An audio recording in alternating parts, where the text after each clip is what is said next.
सरकार के electronic IT और स्किल डेवलपमेंट मंत्री आदरणीय राजीव चंद्रशेखर जी उपस्थित हैं। आदरणीय राजीव चंद्रशेखर जी से मैं आग्रह करता हूं कि आप सबको संबोधित करें।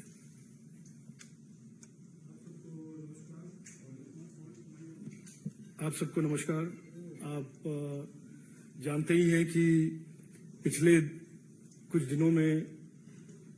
दिनों से हमारे मंत्रिमंडल के कॉलीग्स अलग अलग प्रेजेंटेशन दे रहे हैं उनके डिपार्टमेंट के बारे में, और जो 9 साल सरकार ने ट्रांसफॉर्मेशन लाया है। और आज मैं डिजिटल इंडिया के बारे में आपके सामने एक संक्षिप्त प्रेजेंटेशन रखूंगा कि 9 साल में हमने कितना दूरी, एक तरह से how far we have travelled in the 9 years। और इस प्रेजेंटेशन का टाइटल है, मेरे हिसाब से काफी अप्रोप्रिएट है, लॉस्ट डेकेड टू इंडिया टेकेड। और लॉस्ट डेकेड जब मैं कहता हूं, मैं 2004 से 2014 का जो यूपीए सरकार का जो एक टर्म था या 2 टर्म्स थे, उसको मैं डिस्क्राइब करता हूं लॉस्ट डेकेड। एंड जो पिछले 9 साल और आने वाले दशक के बारे में मैं कहता हूं, और प्रधानमंत्री मोदी जी ने एक फ्रेज कॉइन किया है, India's decade.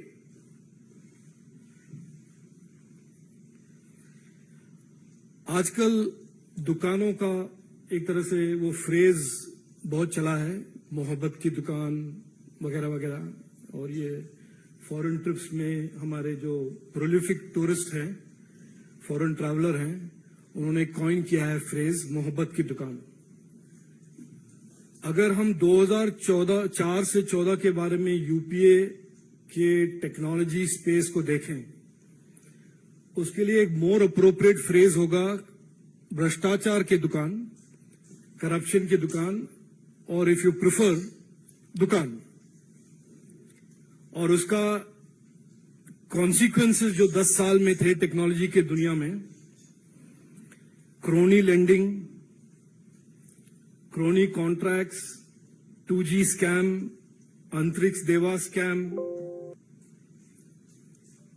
greatest destruction of capital and wealth,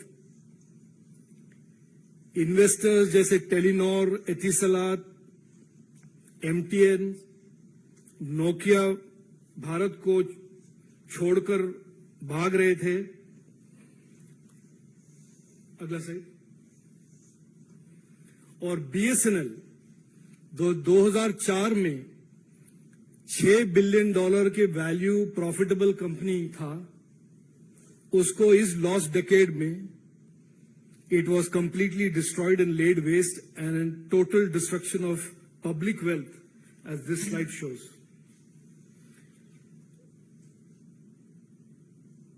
Next slide.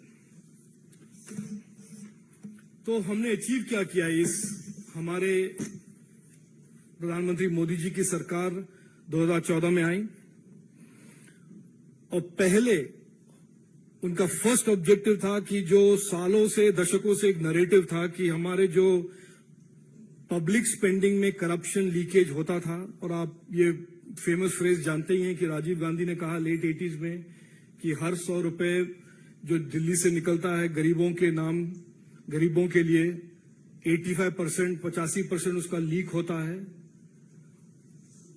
उसको प्रधानमंत्री मोदी जी ने on priority, using technology, using DBT, उन्होंने एकदम 180 डिग्रीज उसको बदला। और आज जब 100 रुपीज निकलते हैं दिल्ली से, 100 रुपीज पहुंचते हैं बेनिफिशियरीज के अकाउंट में, बिना लीकेज, बिना करप्शन, बिना middleman.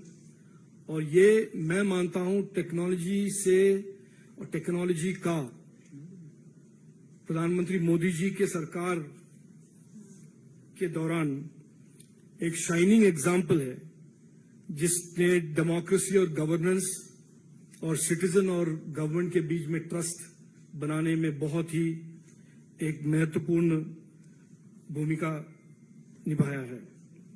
Just to give you a broad framework of how much money has been delivered through this DBT framework by Narendra Modi ji's government. The total estimates are 29 lakh crores. और इसका जरा आप सोचिए, अगर वो 85% leakage आज भी होता, ये 29 लाख करोड़ में से 24 lakh crore would have leaked. तो यही डीबीटी के बारे में हमारे चिदम्बरम साहब ने राज्यसभा में ही मॉक्ड इट, ये कहीं होगा नहीं, गरीब के पास अकाउंट नहीं होंगे, हो नहीं सकता। और आप सब देख चुके हैं कि राज्यसभा में उन्होंने अपने इंटेलेक्चुअल जायंटिज्म को दिखाते हुए इस पूरे इनिशिएटिव को उन्होंने मॉक किया था। और आज भारत के लोग जानते हैं कि प्रधानमंत्री मोदी जी ने टेक्नोलॉजी के द्वारा क्या उनके लाइफ में बदलाव लाया है। एक मैं पर्सनल एनेक्डोट आपके साथ शेयर करना चाहता हूं, the power of technology and how it is empowered Indians. Recently during just before Nagaland elections मुझे जाना हुआ जुनीबोटो डिस्ट्रिक्ट ऑफ नागालैंड। 8.5 घंटे का एक तरह से बाय लैंड ट्रैवल टाइम था और मैं वहां पर गया और सुबह कम्युनिटी के मेंबर्स के साथ जब मैं मिला, मैंने पूछा कि आप में से कितने लोग के पास आधार हैं और जनधन योजना अकाउंट्स हैं। पूरे के पूरे 100%। कितने लोग डीबीटी रिसीव करते हैं? 100%।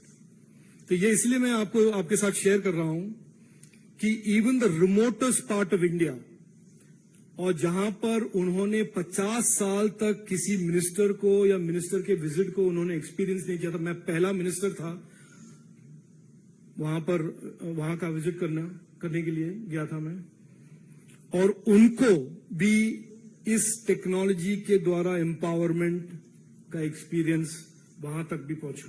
Next, I will quickly flip through some more slides just to give you a sense of the change। 9 साल में क्या हुआ है। 2014 में हम दुनिया के सबसे लार्जेस्ट अनकनेक्टेड देश थे और आज हम बने हैं largest connected country in the world. We are the single largest presence on the global internet today, when in 2014 we were the single largest unconnected country in the world. Next. This is again a slide that we are amongst the highest consumers of mobile internet and data, and we have the lowest prices in data anywhere in the world. ये भी 9 साल में हुआ है। Next,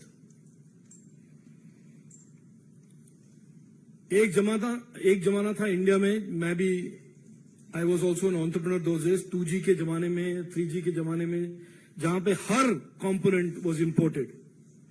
और अब जब telecom के बारे में बात करते थे, लॉस्ट डिकेड में import dependency, 2G scams, zero loss, investor का दौड़ना, डिस्ट्रक्शन ऑफ वेल्थ, ये था कैरेक्टरिस्टिक, ये था सिचुएशन लॉस्ट डिकेड में। और आज fastest 5G roll out, high degree of indigenous 5G component, 700 district में 8 महीने में 5G का रोल आउट हुआ है। और जैसे एक टेलीकॉम एंटरप्रेन्योर ने कहा है, no first, no follow up, no running around the corridors and no tall claims. ये है बदलाव 9 साल में। Next,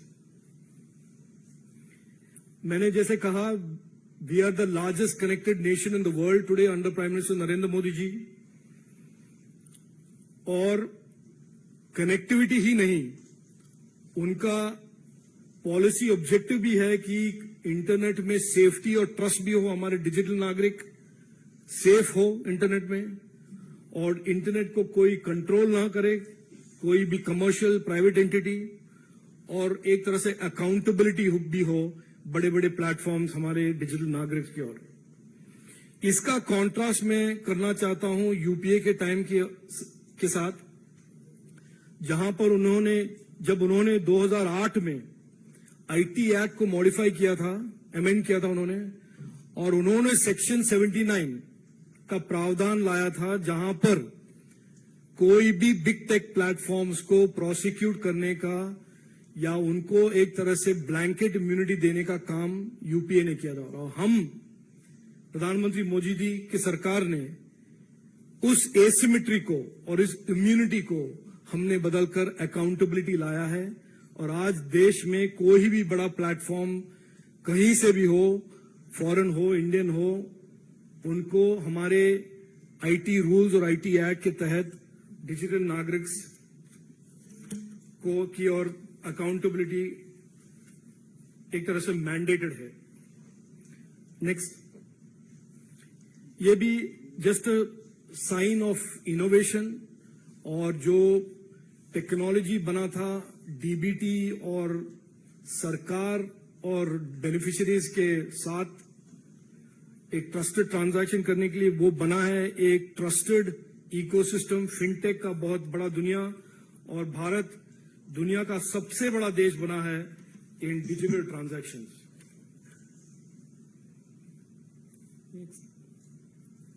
To continue that point, India is today the preeminent nation in the world.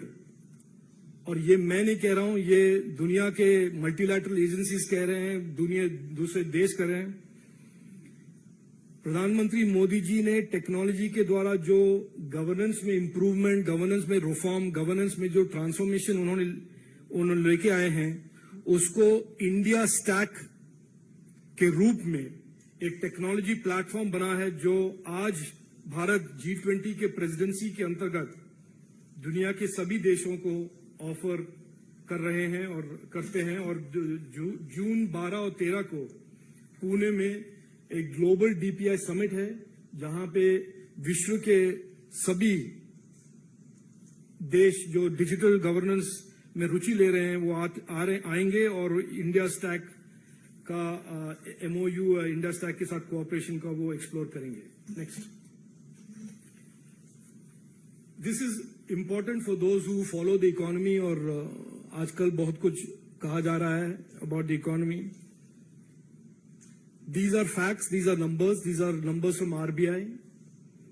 Digital economy Bharat का एक तरह से बहुत ही फास्ट ग्रोइंग इकोनॉमी है, और जो 3-3.5% था of the total GDP in 2014, आज 10% से ज्यादा हो गया है। और 2025-26 तक उम्मीद यह है कि digital economy as the percentage of total GDP will be almost 20%. The numbers are there. The target is 1 trillion by 25-26. 6-6.5 crore हो गए total employment in the digital space by 25-26, and it is the fastest creator of jobs, employment, and entrepreneurship amongst all the parts of the economy. Next. Most of you have seen this. I will not repeat it too much. We are a fastest growing innovation ecosystem in the world. With the next, with not just innovation and startups, but creating intellectual property at a pace unprecedented in the history of India. Patents, trademarks, copyrights. So we are building not just startups. We are not building just scale, but we are also creating deep intellectual and technological capabilities in the last 9 years. Next. ये भी आपने देखा हुआ है, on the Global Innovation Index, we are one of the fastest growing countries in the last 9 years. Next. Telecom में again मुझे ज्यादा कहना नहीं है, excepting to repeat कि हम एक जमाने में pre-2014 टेलीकॉम का हर पुर्जा, हर कंपोनेंट, नेटवर्क का हर पीस वाज इंपोर्टेड, और आज हम देश में काफी सारे components of the network are being design, built and integrated into our next generation networks. Next, 2014 में जब डिजिटल इकोनॉमी की बात किया जाता था, हम हमारे बारे में, देश के बारे में, इंडिया के बारे में, it was restricted to IT and ITES। मोटा मोटा हम दुनिया का बैक ऑफिस के नाम से जाने जाते थे, और आज 9 साल के बाद प्रधानमंत्री मोदी जी के नीतियों के कारण we are in every space of the digital economy. There is no piece of the digital economy, global digital economy, that India, Indian innovation, Indian entrepreneurs and Indian companies are not part of. वो AI हो या quantum हो, semiconductors हो या electronics हो, Web3 हो या consumer internet हो, हर जगह पे, हर space में भारत का रोल है, and in a lot of ways, India is now amongst the leading nations to shape the future of technology, thanks to the last 9 years of hard work by the Honorable Prime Minister and the government. Next. इसके लिए हम एक modern legislative framework भी लेके आ रहे हैं, ताकि हमारे जो डिजिटल इकोनॉमी के एम्बिशंस हैं उसके लिए मॉडर्न कंटेम्पररी लॉज भी हों और हमारे डिजिटल नागरिक के प्रोटेक्शन भी हो। नेक्स्ट, इलेक्ट्रॉनिक्स प्रोडक्शन, इसके बारे में कभी कभी हमारे कांग्रेस पार्टी के नए सदस्य Raghuram Rajan launches into this conversation. उसका एक मॉरल ऑफ स्टोरी है, जिस बात पर आपका कुछ ज्यादा नॉलेज ना हो उसके बारे में बात ना करें तो you embarrass yourself less. Electronics production प्रधानमंत्री मोदी जी ने 1 लाख करोड़ 2014 के लेवल से 25-26 तक 24 लाख करोड़ के इलेक्ट्रॉनिक्स का मैन्युफैक्चर होगा देश में, और हो रहा है, हम उस पाथ में हैं। जो 2014 में इस कैटेगरी के प्रोडक्ट मोबाइल फोन में हम 80% से ज्यादा इंपोर्ट करते थे, आज हम लगभग 100% देश में बनाते हैं। और 2014 में इसका एप्पल का या सैमसंग का या कोई इंडियन ब्रांड का कोई एक्सपोर्ट होता नहीं था, और आज हम पिछले साल 1 लाख करोड़ से ज्यादा हम मोबाइल फोन्स एक्सपोर्ट कर चुके हैं। नेक्स्ट स्लाइड, ये मैंने आपको बता दिया। नेक्स्ट, जैसे मैंने कहा, this is an innovation economy that is creating investments, that is creating jobs. It is the highest recipient of FDI ever in the history of India. Next, और हम इनोवेशन के साथ साथ डिजिटलाइजिंग ऑफ गवर्नमेंट और दुनिया के देशों के लिए एक तरह से trusted source of digital public infrastructure भी बने हैं। नेक्स्ट, ये इसलिए मैं बता रहा हूं यहां पे कि लॉस्ट डेकेड में जहां पर हमने BSNL जैसे हमारे क्राउन ज्वेल्स को डिस्ट्रॉय कर दिया था, उनका वैल्यू डिस्ट्रॉय कर दिया था, $6 बिलियन $7 बिलियन का जो कंपनी था 2004 में, उसको टोटली लॉस मेकिंग उन्होंने बना दिया है। और हम एक तरह से इंपोर्टिंग नेशन थे 2014 में, हर पुर्जा, हर component was imported. Today we are leading the charge into 5G and 6G। Next, continuous decline in imports of telecom equipment, लेकिन ये जो ट्रेंड है इसको डिफीट करने के लिए 1-2 स्टेट अभी भी हैं। कल या परसों एक आर्टिकल आया है कि केरला ने उनका एक फाइबर ऑप्टिक नेटवर्क उन्होंने बनाया, देश में फाइबर ऑप्टिक बनता है, फाइबर ऑप्टिक इक्विपमेंट बनता है, मेड इन इंडिया कंपनीज हैं, लेकिन उन्होंने तय कर लिया उनको चाइना से खरीदना है, और उसके बारे में काफी एक एक्सपोजे भी हुआ है केरल में। मेड इन इंडिया और आत्मनिर्भर भारत का जो फोकस है, प्रधानमंत्री मोदी जी ने जो फोकस उन्होंने किया है, उससे बहुत हमें डोमेस्टिक कैपेसिटी और डोमेस्टिक कैपेबिलिटी भी हमने बनाया है। Where is India standing in the world today in technology and where was it compared to 2014? मैं कुछ भी बोलूं, आप कहेंगे मैं मंत्री हूं, मुझे मेरा काम ही है थोड़ा बढ़ा के कहना, लेकिन we are today at a stage where the world is partnering with India. एक और ईयू के साथ हमने टेक्नोलॉजी ट्रेड काउंसिल का एक पार्टनरशिप बनाया है। दूसरी ओर अमेरिका जो टेक्नोलॉजी की दुनिया में नंबर 1 नेशन है, उन्होंने हमारे साथ क्रिटिकल एंड इमर्जिंग टेक्नोलॉजीज का पार्टनरशिप अनाउंस किया है। तो ये जो एक तरह से ट्रांसफॉर्मेशन का एक बिग सिग्नल और एविडेंस और जो भी आपको कहना है is how we have moved and transformed from being an importer of technology and consumer of technologies to becoming one of the world's leaders in developing the technology. Next.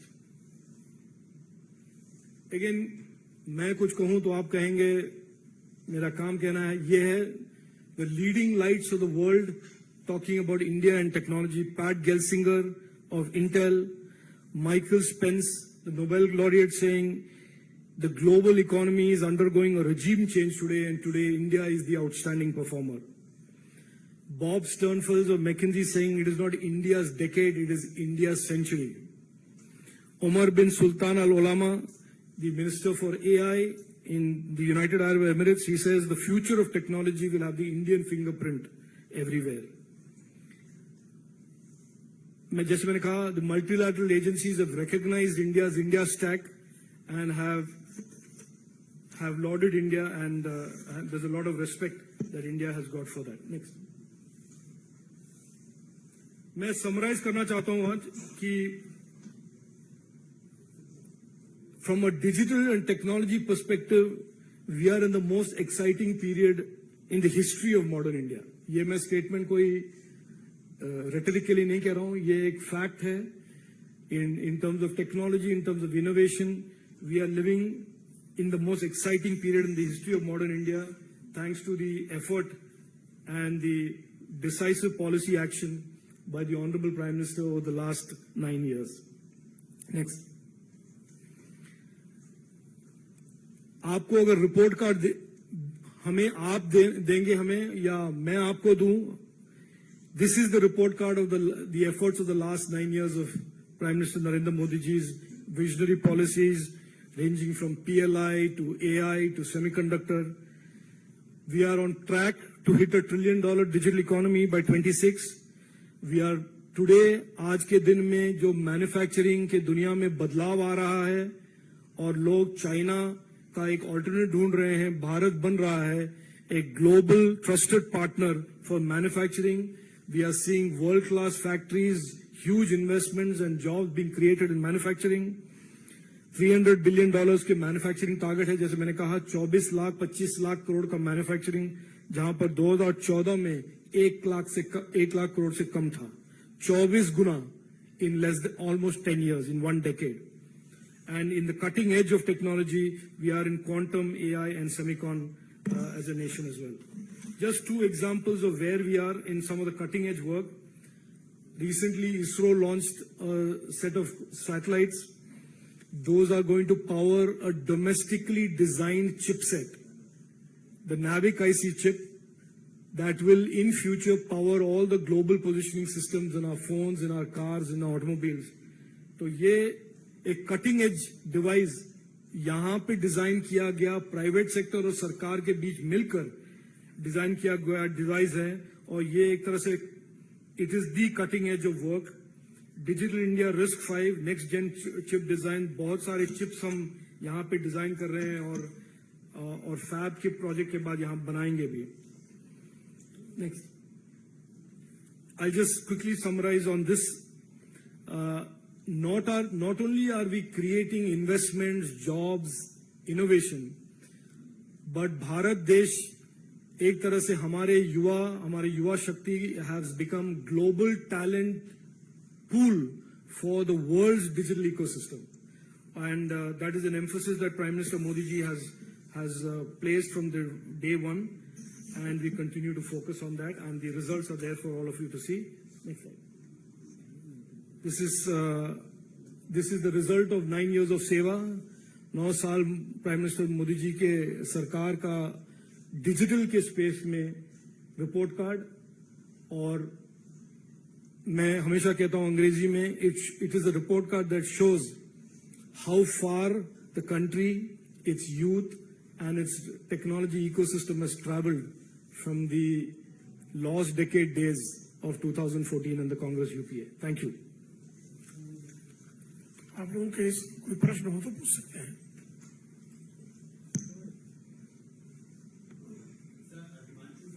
हाँ जी। बहुत सारा एक कोशिश ये भी हुई है 9 साल में कुछ लेजिस्लेटिव फ्रंट पे आपने एक नया आर्किटेक्चर एक नया फ्रेमवर्क भी तैयार किया है जो बहुत महत्वपूर्ण बिल है पर्सनल डाटा प्रोटेक्शन बिल और डिजिटल इंडिया बिल। एक तो ये ऐसा कि कब तक ये बिल पार्लियामेंट में आएंगे और दूसरा जो डिजिटल इंडिया बिल है उसको पब्लिक कंसल्टेशन के लिए आप कितनी जल्दी साथ दे सकते हैं? देखिए, मैंने प्रेजेंटेशन में भी कहा, आप जानते हैं कि पिछले काफी सालों से एक तरह से इंटरनेट में toxicity, illegality, criminality, user harm का ग्रोथ अनफिटर्ड सा रहा है। और इसका कारण यह है कि 2008 में जो आईटी एक्ट के अमेंडमेंट में सेक्शन 79 का प्रावधान बनाया गया था, उससे सभी बिग टेक प्लेटफॉर्म्स को एक तरह से इम्यूनिटी मिल गया था against any legal challenge, any legal action. दूसरा, आप जानते ही हैं कि लॉस्ट डेकेड में, और ये मैं फ्रेज रिपीटेडली यूज करूंगा क्योंकि मैं I believe that it was a lost decade.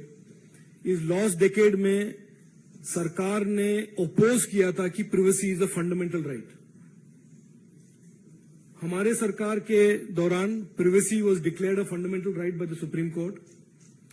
हमने एक personal data protection bill parliament में हम लेके आए। वो पार्लियामेंट्री प्रोसेस के बाद वो जो निकला was it had become very complex and a new bill has been framed।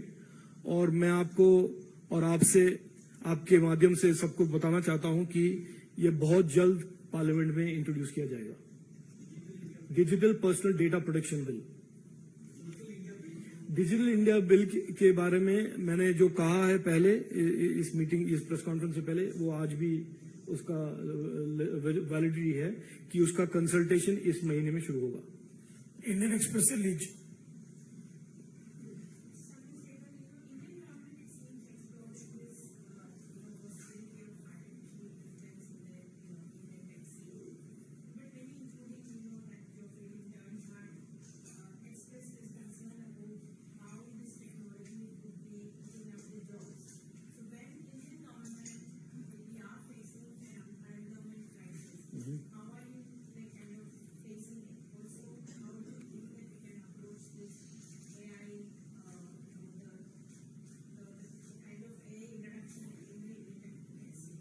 So first of all, please let me just respectfully correct you.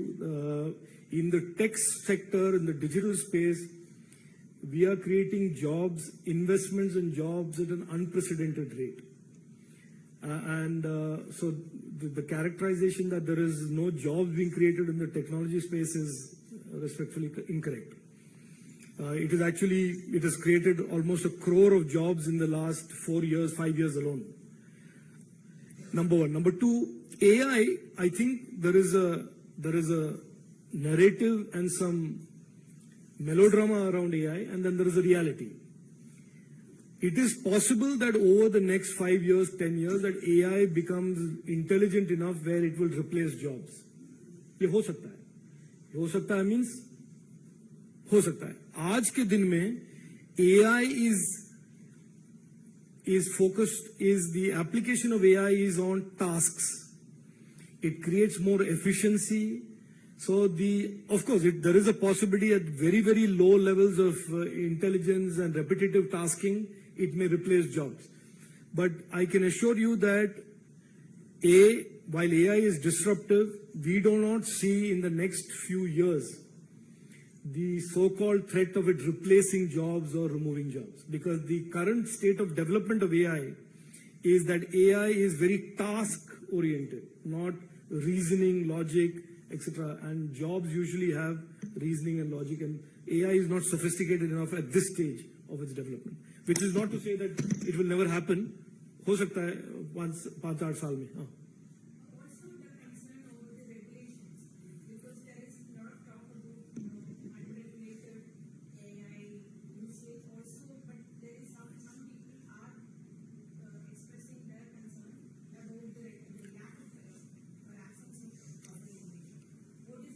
No, our view is that, look, like with everything else new, there will be a lot of debate, a lot of discussion. There was Sam Altman who came in last 2 days, and I think that itself is a sign that if one of the key figures in international AI looks at India and wants to do partnerships with India and sees India as a very, very promising space for AI, that itself is a good thing. However, our approach towards AI regulation, or indeed any regulation, is that we will regulate it through the prism of user harm. सरकार का, और ये 2014 से शुरू हुआ है ये philosophy, जो पहले था नहीं, कि हम डिजिटल नागरिक को प्रोटेक्ट करेंगे, वो यूजर हार्म से प्रोटेक्ट करें या derived user harm through technology. हम यूजर हार्म को, यूजर्स को, डिजिटल नागरिक को हार्म पहुंचाने वाले प्लेटफॉर्म्स को यहां पर ऑपरेट करने नहीं देंगे, या वो अगर वो ऑपरेट करेंगे वो यूजर हार्म को मिटिगेट करके ही करेंगे। तो our approach towards AI regulation is fairly simple. We will regulate AI as we will regulate Web3 or any emerging technologies to ensure that they do not harm digital nagriks. Amar ji.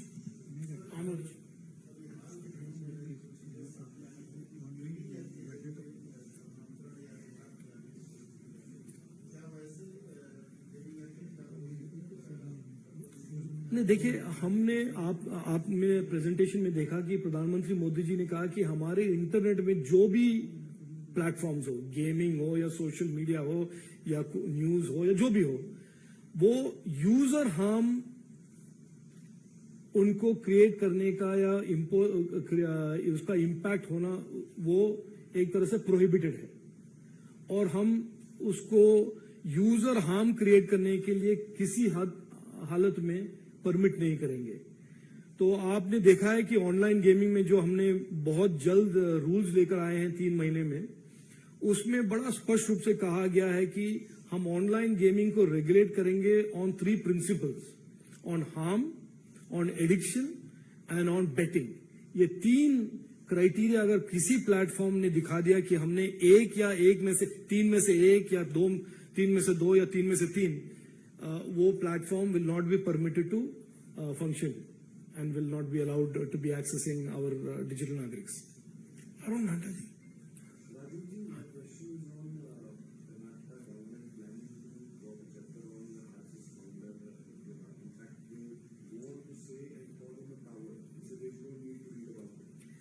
Look, I seldom respond to Congress's antics and news gathering tactics or attention gathering tactics, excepting to say they have a long history of trying to rewrite history, and they have a long track record of trying to shape what people think or hear based on what they believe the narrative ought to be, ranging from history of India to the Sengol that became a mysterious walking stick. तो ये तो वो करेंगे ही, मुझे कोई control नहीं है वो क्या करें, वो क्या बोलें, लेकिन to deprive the students and youth of India about what is the history of India, what is the truth about the people who have made India what they are, is I think doing a disservice to the younger generation of Indians. And if that's what they want to do, that's what they will do, and the people of India will respond to them.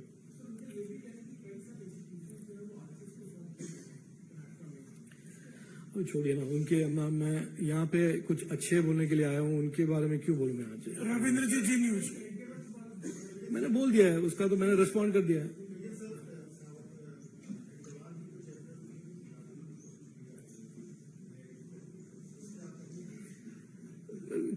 क्या बोलूं मैं? It is absolutely wrong. ये उनका एक तरह से नियत है, उनका डीएनए है कि they want to write off what out of history whoever is not part of their dynasty. ये तो उनका एक तरह से एक रिपीटेड बिहेवियर है ना इनका.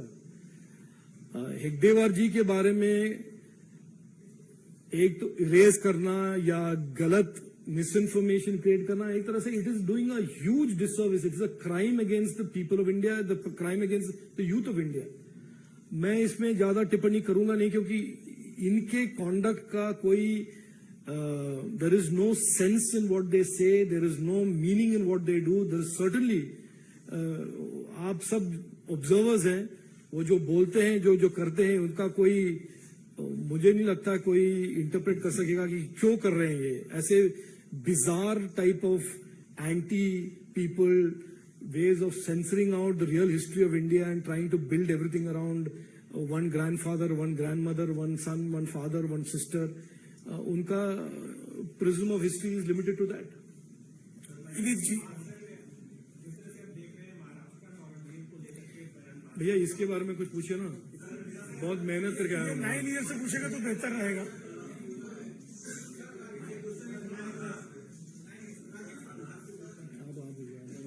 9 ईयर्स पर ही अगर आप सवाल रखेंगे तो बेहतर रहेगा। शेष विषयों पर तो है। अभिषेक जी,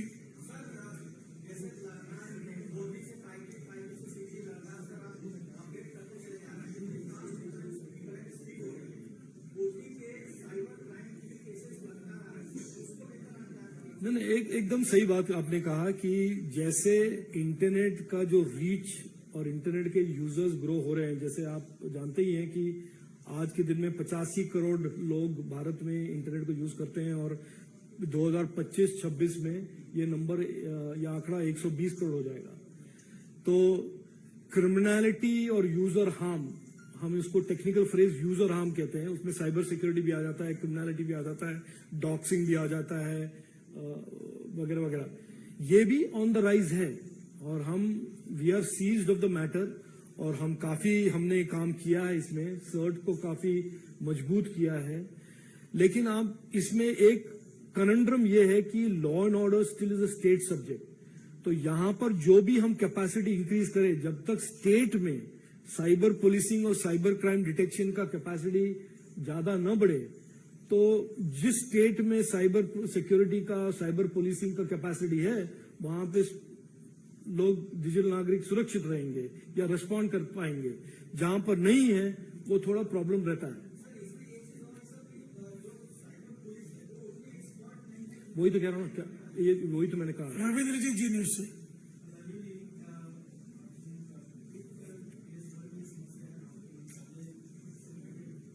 हाँ जी,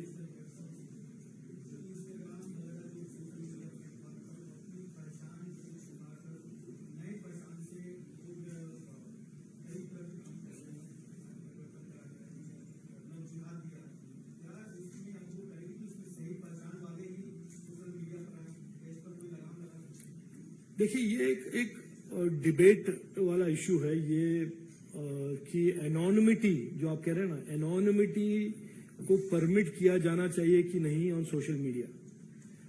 आज तक हमने मेंटेन किया कि एनोनिमिटी को परमिट किया जाना चाहिए, क्योंकि एक तरह से प्रिवेसी होता है, अगर किसी को विसिल ब्लो करना है वो एनोनिमस रहे।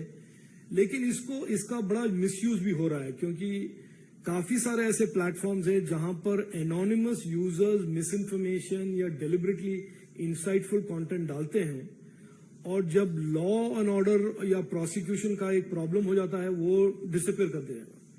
तो ये एक डिबेटेबल इशू है और हम इस पे बड़ा सेंसिटिवली डील कर रहे हैं कि इसको कैसे सॉल्व किया जाए। हमारे रूल्स में ट्रेसेबिलिटी का एक प्रावधान है, हमने डाला है मई 2021 में, प्रधानमंत्री मोदी जी की सरकार ने डाला है। उसका इशू अभी कोर्ट्स में एडजुडिकेट हो रहा है। लेकिन मेरा सिंपल मानना यह है कि साइबर स्पेस ऐसा दुनिया ना हो जहां पे इलीगैलिटीज का कोई रिजल्ट ना हो, यानी कि there is no deterrent to illegality. ऐसा जगह होना नहीं चाहिए हम सब के लिए, 120 करोड़ भारतवासियों के लिए। तो हम उस पर काम कर रहे हैं। Kumar Gaurav ji,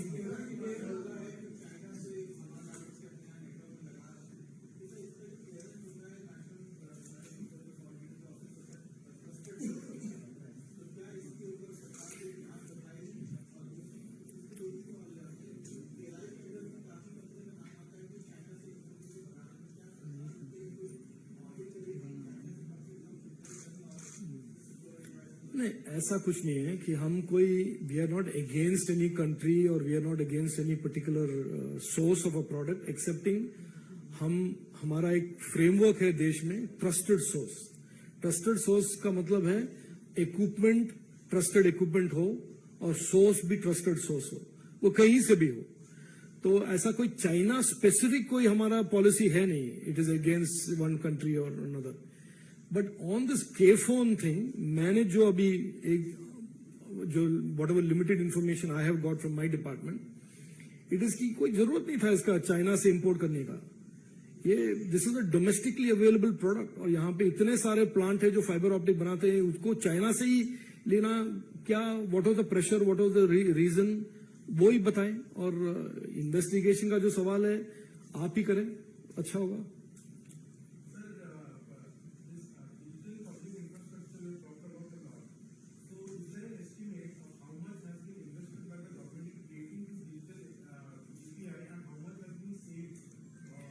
No, I can tell you certainly on how much has been saved. If the total amount in DBT alone since 2014 is 29 lakh crores, this is a conservative number. Some people say it is as high as 35 lakh crores. And you apply the Rajiv Gandhi algebra to it of 85% leakage, you can do the math, no? 0.85 times 34 lakh crores is a lot of crores. ये मुझे I can't tell you because I don't have the numbers. The India stack has become a stack as a consequence of various departments, various ministries creating applications that sit on the Aadhaar identification stack layer, and that has now beautifully evolved into a stack. So it is not. I don't have the numbers with me. I certainly can, if you insist, go search the number. Kumar Gaurav news 24। लेकिन इसका ये है कि because it is open source and because it is customizable, it is an extremely inexpensive platform for all governments around the world who want to digitize, which is why we are doing this global DPI summit in Pune.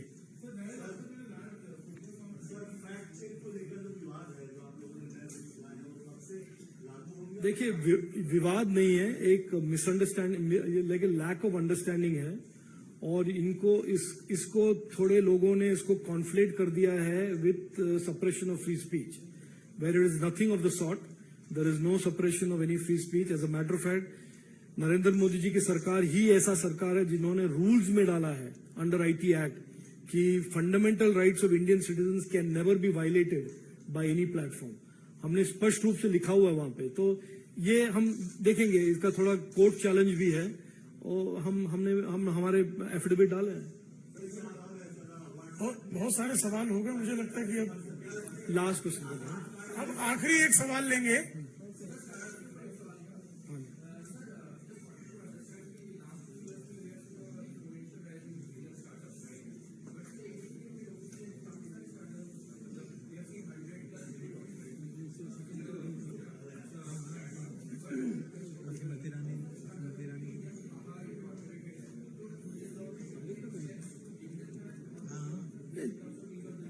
No, first of all, I hope you will accept and acknowledge that we have created a world-leading innovation ecosystem under Prime Minister Narendra Modi ji, which was not there prior to 2014. So I wanted to make that point because that is the reason I'm here. दूसरा, देखिए, silicon valley bank के बाद, उस implosion के बाद, और जो America में काफी सारे बैंक्स के लिक्विडेशन के बाद या इंसॉल्वेंसी के बाद, मैं पर्सनली जानता हूं कि काफी सारे स्टार्टअप्स जो डिपेंड करते थे ओवरसीज बैंकिंग सिस्टम में, they used to register themselves there, incorporate themselves there, have started coming back and looking back at India. मैं जस्ट लाइक दैट. और as somebody who has seen technology for several decades, I can tell you that आज के दिन में the preferred destination for incorporation of any startup is India. And I will give you one telling example just for your information. Jim Keller is the architect, Tesla's chief AI architect. Tesla, you know Tesla and you know AI. He started 2 startups. And he didn't start it up in Europe or Japan or Korea. He started it in Bengaluru, India. तो ये एक तरह से trend ये है कि भारत में ही startup incorporate हो. जो भी टैक्सेशन पर्पस के लिए कोई स्ट्रक्चरल करते हैं वो करते हैं, लेकिन जो काम होता है, इंटेलेक्चुअल प्रॉपर्टी क्रिएट हो रहा है, ये आज इस 9 साल में भारत में हो रहा है. बहुत बहुत धन्यवाद. आप लोग बहुत सारे सवाल पूछना चाहते हैं, राजीव जी से फिर मौका मिलेगा। बहुत बहुत धन्यवाद।